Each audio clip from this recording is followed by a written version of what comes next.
نحمده ونصلي على رسوله الكريم أما بعد فأعوذ بالله من الشيطان الرجيم بسم الله الرحمن الرحيم كذبت قبلهم قوم نوح وعاد وفرعون ذو الأوتاد وثمود وقوم لوط وأصحاب الأيكة أولئك الأحزاب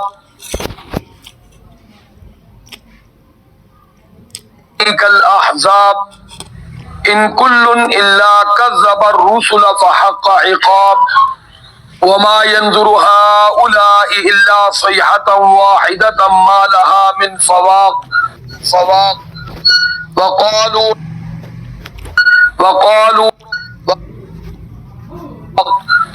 وقالوا ربنا عجل لنا قطنا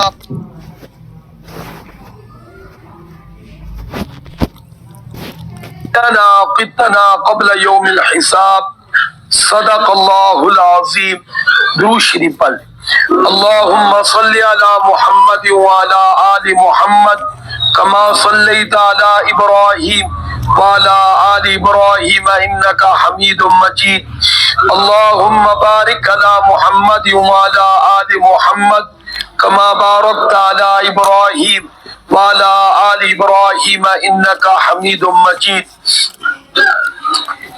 23واں پارہ سورۃ الصاد، اور سورۃ الصاد کا آج پہلا رکوع مکمل ہو رہا ہے اور دوسرے رکوع کی پہلی 2 آیات مبارکہ بھی تلاوت کی گئی ہے کیونکہ مضمون پھر پورا ہو رہا ہے، اور آیت نمبر 12 سے 16 تک تلاوت کی گئی سورت کی، اور اس کے اندر مشرکین مکہ کو خبردار کیا جا رہا ہے ان جیسے پہلے جو لوگ نافرمان پہلے انبیاء کرام کی امتوں میں گزرے ہیں ان کا حال ان کو سنا کر خبردار کیا جا رہا ہے۔ جس طرح کسی کو واعظ و نصیحت کی جاتی ہے، ایک تو سمجھایا جاتا ہے بیٹا پڑھ لو گے فائدہ ہوگا، پھر ساتھ مثال دی جاتی تیرا فلاں کزن، تیرا فلاں رشتہ دار، فلاں محلے دار، دیکھ اس نے نہیں پڑھا آج وہ دنیا میں پریشان ہو رہا ہے، دھکے کھا رہا ہے، یوں بھی سمجھایا جاتا ہے۔ اور قرآن میں کیونکہ اللہ رب العزت فرماتے ہیں ہم ہر لحاظ سے سمجھاتے ہیں، مختلف زاویے سے سمجھاتے ہیں، تو یہاں کیونکہ کل کے سبق میں آخری آیت گزری تھی جندم ما ہنالک محزوم من الاحزاب، کہ یہ مشرکین مکہ بھی انہی لشکروں میں سے ایک لشکر ہے، انہی گروہ میں سے ایک گروہ ہے، انہی جماعتوں میں سے ایک جماعت ہے جو پہلے نافرمان گزرے ہیں انبیاء کرام کی امتوں میں سے۔ یہ اس آخری امت کے نافرمان پہلا طبقہ ہے کیونکہ حضور آقا صلی اللہ علیہ وسلم کے دور کا طبقہ ہے، تو اس لیے یہ پہلا طبقہ نافرمان اور قیامت تک چلتے رہیں گے۔ اس لیے ان کو خبردار کیا تھا کہ اگر نافرمانی سے باز نہ آئے تو تم جیسے پہلے بھی آئے، اور ان کا حال قرآن میں تمہیں بتایا جا رہا ہے تاکہ شاید تم ان کا حال سن کے سمجھ جاؤ۔ اس لیے فرمایا جا رہا ہے کہ کذبت قبلہم، فرمایا کہ جھٹلایا ان سے پہلے بھی قوم نوح نے، کہ حضرت نوح علیہ السلام کی قوم کے بڑے طبقے نے، یعنی آپ دیکھیں لاکھوں میں وہ لوگ تھے اور ایمان والے 100 بھی نہیں تھے، ایمان والے بولو لاکھوں میں 100 بھی نہیں تھے، حالانکہ لاکھوں میں بات ہزاروں میں چلے تو بات سمجھ آ جاتی، لیکن 100 بھی نہیں تھے، 80-82 ایمان والے، باقی سارے نافرمان۔ اللہ فرماتے ہیں ہم نے صفحہ ہستی سے مٹا دیے، وہ ہمارا کچھ نہیں کر پائے، نوح علیہ السلام کا بال بھی بنگا نہیں کر سکے، ایمان والوں کا کچھ بھی نہیں بگاڑ سکے، لیکن ہم نے چن کے سارے ختم کر دی۔ پھر اللہ رب العزت فرماتے ہیں وعاد، اور یہ قوم عاد بھی بڑی طاقتور اور بڑے قد کاٹ والے، اور ان کو تو اپنی طاقت پہ اتنا غرور تھا، کہا کرتے تھے کوئی ہمیں بھی مارے گا، کوئی ہمارا بھی کچھ بگاڑ سکتا ہے، تو اللہ رب العزت نے آپس میں ٹکرا کے مار دی۔ ان بطش ربک لشدید، اللہ کی پکڑ سے ڈرتے رہنا چاہیے۔ اہل اللہ فرماتے ہیں کہ جو آدمی جس کی وجہ سے اللہ کو ناراض کرتا ہے، یعنی جس کی خاطر، جس کی محبت میں، جس کی خدمت میں، جس کو خوش کرنے کے لیے اللہ اس کو اسی سے ذلیل کرواتا ہے۔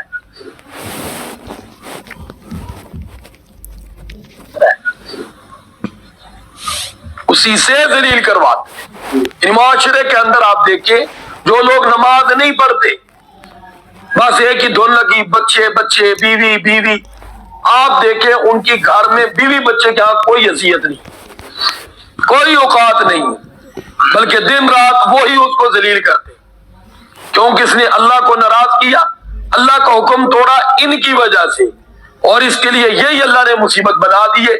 اب یہ ان کی جتنی وہ بھاگ دوڑ کے لیے ذلیل ہوتا ہے دنیا میں، واپس آ کر ان کے ہاں اتنی اس کی جناب وہ قدر و منزلت گیری ہوتی، بلکہ وہ کہتے تو بھی کوئی انسان ہے۔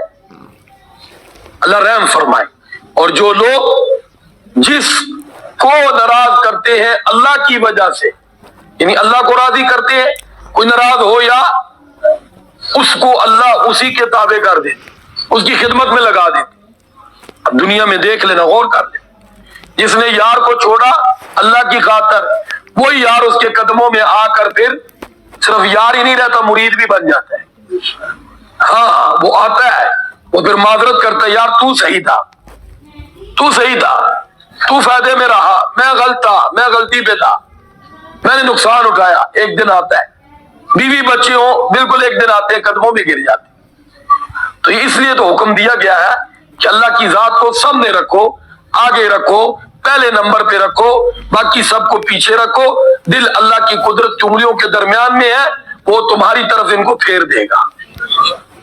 یہ اللہ والوں سے ہم محبت کیوں کرتے ہیں؟ وہ کوئی پیسے دیتے ہیں، وہ کوئی ہمیں کھانے کو دیتے ہیں، وہ ہمیں کچھ بھی نہیں دیتے، لیکن کیونکہ انہوں نے اللہ سے لگا لی، اللہ نے ہمارے دل ان کی طرف موڑ دیے۔ تو اس لیے اللہ کی ذات، تو اللہ رب العزت فرماتے ہیں وَفِرْعَوْنُ ذُو الْأَوْتَادِ، ذو الاوتاد کا معنی میخوں والا۔ اس کی تفسیر میں دو باتیں آتی ہیں، ایک تو یہ کہ اس کو اللہ نے اتنا مال دیا تھا کہ اس کے خیموں کے جو قلعے تھے، میخیں تھی، یا گھوڑے کے جو تھے،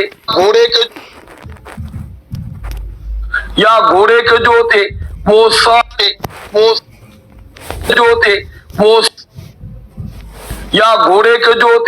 وہ سارے جناب سونے کے تھے۔ اور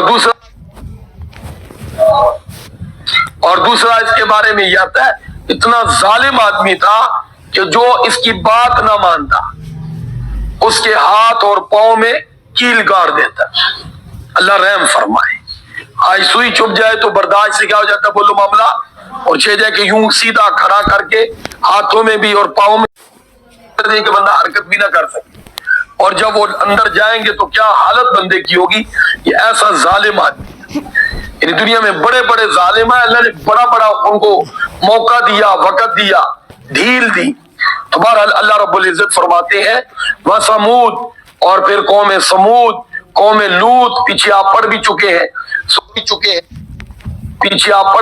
ہیں، سورۃ الصافات میں قوم لوط کا۔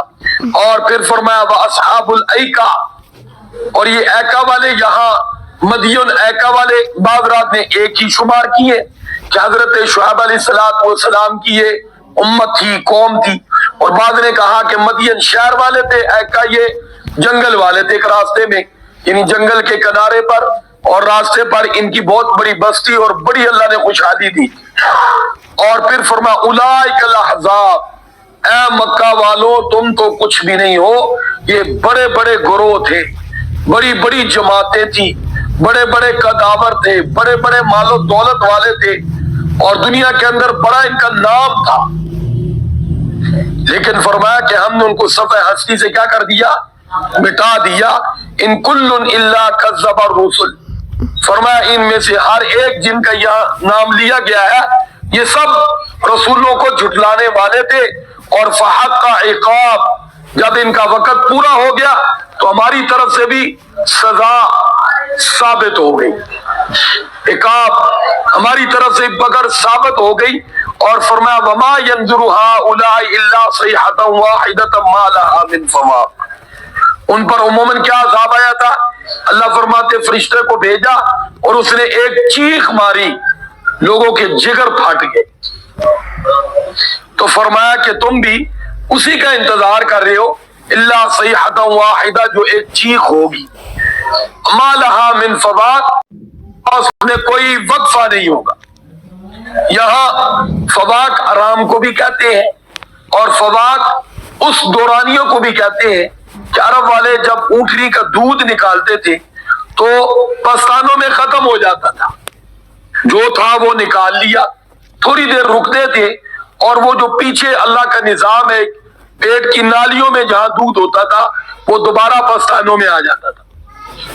وہ جو درمیان میں وقفہ ہوتا ہے نا اس کو فواق کہتے ہیں. تو اللہ فرماتے اتنا بھی وقفہ نہیں دیا جائے گا، یعنی قیامت جب آئے گی تو اچانک آئے گی اور دھڑا دھڑ سب ختم ہو جائے گا. کل من علیہا فان ویبقى وجہ ربک ذو الجلال والاکرام. ہاں یہ نہیں ہے کہ آپ اٹھ کے وہاں بھی جا سکیں گے، نہیں، یہاں تسلسل ہوگا کہ جب حضرت اسرافیل علیہ السلام سور پھونکیں گے تو بس سب ملیا میٹ کر دیا جائے گا. تو اللہ رب العزت فرماتے لگتا تم بھی اسی کے انتظار میں ہو.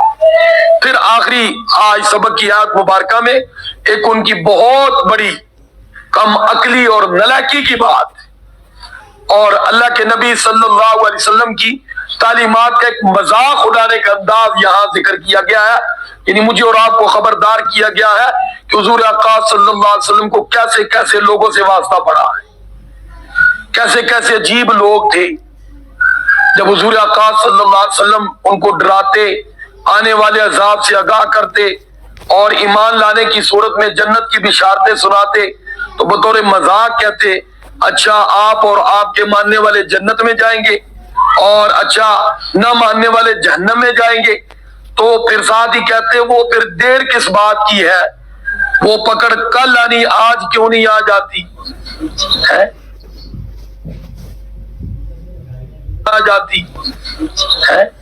وہ جو کل ہم نے مرنے کے بعد جہنم میں جانا ہے وہ بدبخت مشرکین مکہ کہتے وہ آج ہی کیوں نہیں آپ ہمیں جہنم میں بھیج دیتے. اس کا اس آیت میں ذکر ہے. اللہ فرماتے وقالو، یہ کہتے ہیں ربنا، اے ہمارے رب. اب رب سے مراد وہ نہیں جو میں اور آپ کہتے ہیں میرے رب، میں ہمارے اللہ. تو یہ بطور مذاق، کیونکہ وہ اللہ کو وحدہ لا شریک نہیں مانتے. یعنی حضور آقا صلی اللہ علیہ وسلم کے سامنے بطور مذاق منکر تھے نا، تو کہنے لگے عجل لنا قطنا قبل یوم الحساب، وہ قیامت کے دن کے حساب سے پہلے ہی جو ہمیں سزا دینی وہ آج کیوں نہیں دے دیتے. یا آپ دیکھیں اللہ کی ذات کتنی حلیم ہے، کتنی حلیم ہے، باوجود اس کے کہ اسی لمحے چن چن کے اللہ مار دیتا لو، لیکن اس کے باوجود ٹائم پورا دیتا ہے. اللہ ٹائم بولو، ورنہ میرے اور آپ کے پاس ایسا کوئی معاملہ اور کوئی سامنے ایسا مخالف کہہ دے اچھا میرا کچھ بگاڑ لے، بتاؤ ہماری حالت کیا ہوتی ہے. بلکہ بات بھی اس کی پوری نہیں ہونے دیتے تاکہ اس کو بتا دیں کہ لو یہ ہے. لیکن قربان جائے اللہ کی عظمت اور شان پر، سبحان اللہ. اس کے باوجود ان کا اللہ نے بال بھی بنگا نہ کیا. کب؟ اس موقع پر فرمایا ٹائم دیا ہوا پورا ٹائم دیں، پورا ٹائم دیں گے، پورا ٹائم دیں گے. اس لیے تو فرمایا اللہ کی ذات حلیم، حلیم بار بار قرآن میں ذکر کی کہ وہ بڑی بردبار، بڑی تحمل والی، بڑی برداشت والی. تو بہرحال پھر وہ وقت آیا جب ٹائم کیا ہو گیا، بولو پورا ہو گیا. تو اللہ نے پھر دنیا میں ہی ان کے حصے کا عذاب، کیونکہ عذاب کی کئی صورتیں ہوتی، دنیا میں بھی ملتا ہے، قبر میں بھی ملتا ہے، حشر میں بھی ملے گا. بعضوں کو دنیا میں اللہ نہیں دیتا، ڈھیل دے دیتا ہے، موت سے شروع کر دیتا ہے. لیکن پھر دنیا میں ہی اللہ نے پھر ان کا خاتمہ چن چن کے کیا. ہاں جی، حضور آقا صلی اللہ علیہ وسلم جب بدر کے میدان میں اترے تو پھر جنگ شروع ہونے سے پہلے اللہ نے جبرائیل کو بھیج دیا میرے محبوب کو بتا دو یہاں یہ کافر مرے گا، یہاں یہ، یہاں یہ، یہاں یہ۔ سبحان اللہ۔ پھر جنگ شروع ہونے سے پہلے حضور نے فرما دیا تھا میرے صحابہ یہاں ابو جہل مرے گا، یہاں عتبہ تڑپے گا، یہاں شیبہ تڑپے گا، یوں ایک ایک کا نام لے کر مشرک کا حضور آقا صلی اللہ علیہ وسلم نے فرما دیا کہ آج ان کا وقت پورا ہو چکا ہے۔ اور پھر ایسا ہی ہوا۔ صحابہ کرام فرماتے حضور آقا صلی اللہ علیہ وسلم نے جس کے بارے میں جہاں اشارہ فرمایا تھا ہم نے اس کافر کو وہیں تڑپتے ہوئے پایا ہے۔ تو اس لیے میرے بھائی اللہ کی پکڑ بڑی سخت ہے، کبھی بھی ایسا جملہ زبان پہ نہیں لانا چاہیے۔ بعض دفعہ اللہ معاف کرے نعوذ باللہ وہ ہم بھی وہ جذبات میں آ کر ایسا جملہ بول جاتے ہیں کہ جس سے انسان کا ایمان بھی چلا جاتا ہے۔ ہمیں حکم ہے کہ بار بار تجدید ایمان کرتے رہا کرو، یعنی کلمہ ایمان لا الہ الا اللہ محمد رسول اللہ کثرت سے پڑھتے رہا کرو، کیونکہ انسان کی زبان سے بعض دفعہ ایسا جملہ نکل جاتا ہے کہ انسان کو پتہ بھی نہیں چلتا، وہ مسلمانوں سے کافر کی فہرست میں چلے جاتا ہے۔ تو اللہ تعالی ہم سب کو عمل کی توفیق عطا فرمائے۔ وآخر دعوانا ان الحمد للہ رب العالمین۔ درود شریف پڑھ۔ اللہم صلی علی محمد وعلی آل محمد کما صلیت علی ابراہیم وعلی آل ابراہیم انک حمید مجید۔ اللہم بارک علی محمد وعلی آل محمد کما بارکت علی ابراہیم وعلی آل ابراہیم انک حمید مجید۔ لا الہ الا اللہ محمد رسول اللہ صلی اللہ علیہ وسلم۔